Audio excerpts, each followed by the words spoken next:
Good afternoon, everybody.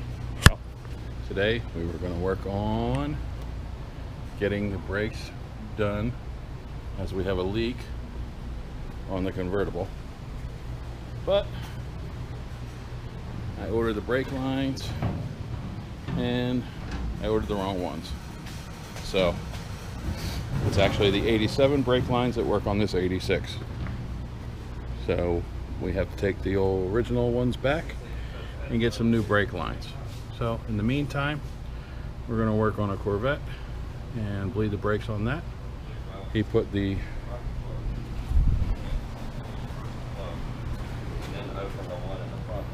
on the brakes here. We got the barriers for the heat for the track.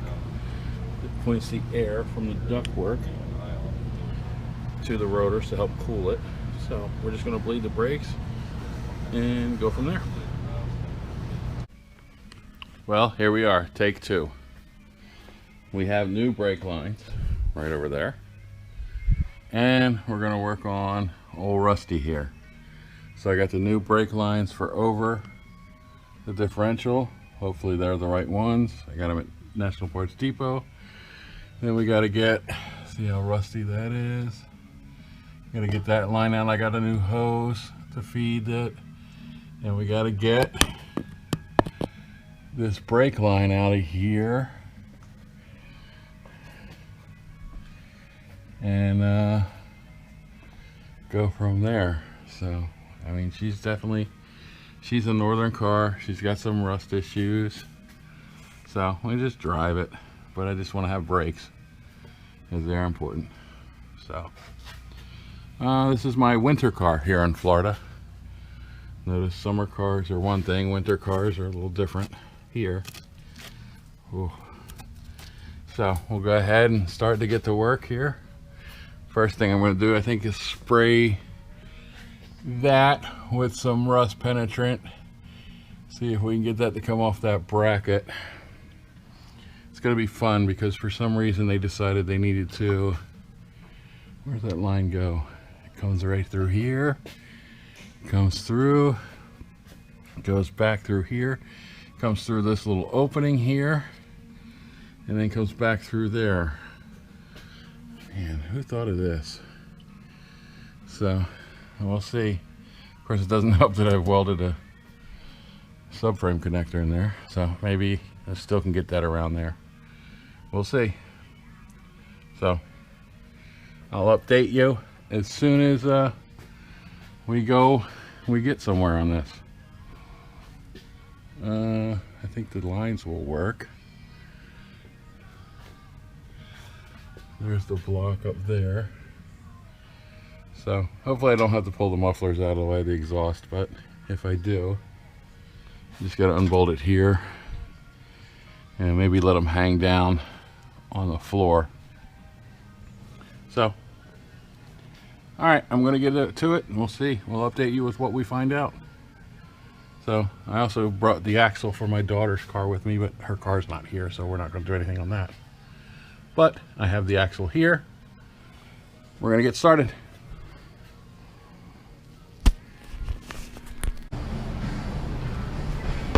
Everybody, here we are with the axle brake lines off the convertible. This is our new line. It's a little different. It's got a through bolt, whereas this one here looks to be clipped. So we're gonna have to, we'll clean this up, get this old line off, drill a hole in here so that we can through bolt this line on to the bracket that attaches to the differential. So, you know, things change. You can see it's different on the other side where it had a bolt feeding it. So, but this will work with the new brake line that we have. It's just going to be a little different as well. So they make changes, we make changes, figure it out. So there you go. An update for everybody. The new line is up and fed in. We got it underneath here, coming around. We got to do some self-tapping. So we got our new line. Ow, hit my head on the exhaust. It's fed up over the emergency brake. We got a tightener up here. So we're good to go to hook up my axles. So we'll go from there. All right, everybody. Update you again in a little while. Next will be the axle lines and feeding that. So there you go. Well, we have the new brake line in. We have the 2 axle lines in. I'm going to slide this tray here to catch the leaky from this car. But one problem, as you can see, there's a gaping hole right there.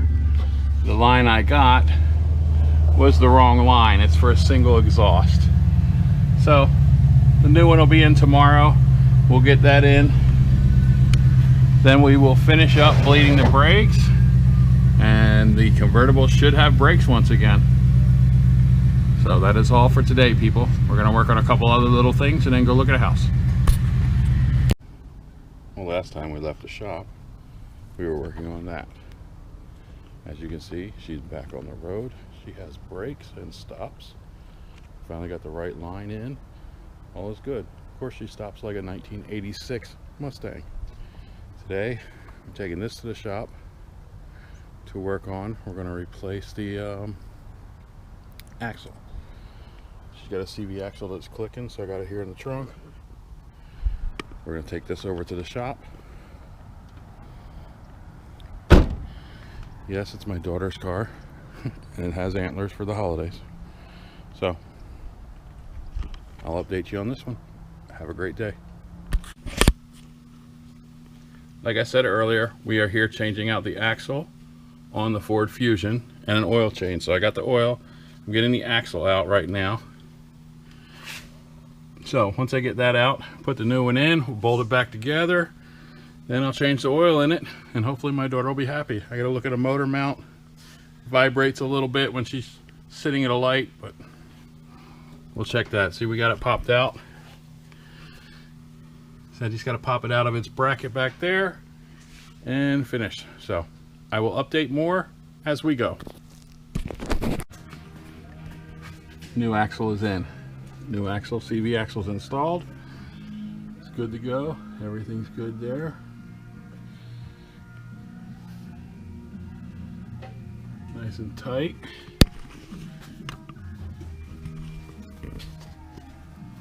Nice and tight in there. Bolts are tight. Brakes are back on. Bolts are tight. Oil change is done. New filter, new oil. I just got to put my skid plate back up and go from there. So this might be the mount that's causing some vibration issues. So we'll see. There you have it. Another job finished. Thank God. On to better things.